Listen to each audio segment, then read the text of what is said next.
Hello बच्चों, चलिए प्रश्न को पढ़ते हैं और समझते हैं। निम्नलिखित समीकरणों को अंतःखंड रूप में परिवर्तित कीजिए और अक्षों पर इनके द्वारा काटे गए अंतःखंड ज्ञात कीजिए। रेखा हमें दी हुई है 4x प्लस 3y बराबर 24। ठीक है, तो हम इस प्रश्न की सबसे पहले मुख्य अवधारणा लिख लेते हैं जो इस प्रश्न में हमें मदद करेगी। तो इस प्रश्न की मुख्य अवधारणा, ठीक है बच्चों, तो मुख्य अवधारणा में हम क्या लिखेंगे? मुख्य अवधारणा में हम अंतःखंड रूप लिखेंगे रेखा का। तो रेखा का अंतःखंड रूप क्या होता है? देखो, रेखा का अंतःखंड रूप, ठीक है, अंतःखंड रूप होता है रेखा का x बटा a प्लस y बटा b बराबर 1। और अगर हम इसको चित्र से समझें तो चित्र से कुछ इस प्रकार हम इसको समझ सकते हैं। देखो, ये हमारे पास x अक्ष हो गया और ये मान लो हमारे पास कोई रेखा हो गई। ठीक है, तो इस स्थिति में अगर रेखा है तो ये हमारा x अक्ष पर कटा अंतःखंड होगा और ये हमारा y अक्ष पर कटा अंतःखंड होगा। ठीक है, इसे कहते हैं अंतःखंड रूप रेखा का। अब देखो, हम लिख लेते हैं हमें क्या दिया है। तो हमें एक रेखा दी हुई है, तो हम लिखते हैं दिया है।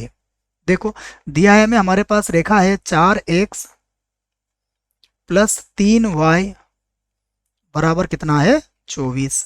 अब देखो, अंतःखंड रूप में हमें कितना लाना पड़ेगा? 1 लाना पड़ेगा। तो हम क्या करेंगे इसको? क्या हम लिख सकते हैं कि 24 से भाग देने पर? तो हम लिख सकते हैं इसको 24 से भाग देने पर। ठीक है बच्चों, 24 से हम भाग लगा देंगे तो हमें बराबर में 1 मिल जाएगा। तो ये कितना होगा? 4x और बटे में कितना आ जाएगा? 24। ये होगा 3y, यहाँ भी बटे में कितना होगा? 24। और 24 बटा 24 कितना हो जाएगा? 1 हो जाएगा। तो देखो, अब ये होगा हमारा x और बटे में कितना आ जाएगा? 4 से 24 काट देंगे हम 6 बार।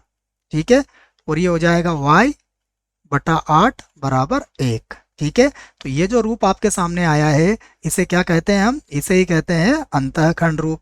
तो जो कि अंतःखंड रूप है, लिख सकते हैं हम अंतःखंड रूप है। ठीक है बच्चों, अब अंतःखंड रूप तो हम लेके आ गए।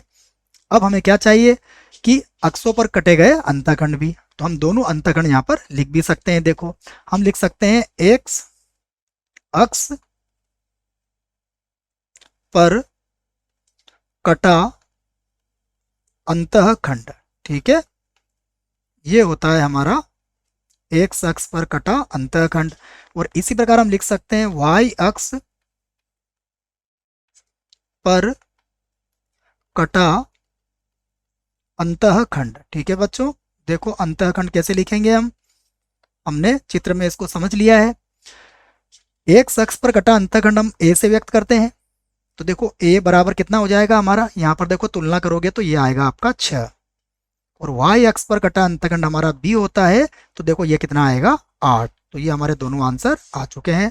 आशा करता हूँ आपको इस प्रश्न का उत्तर समझ में आया होगा। धन्यवाद।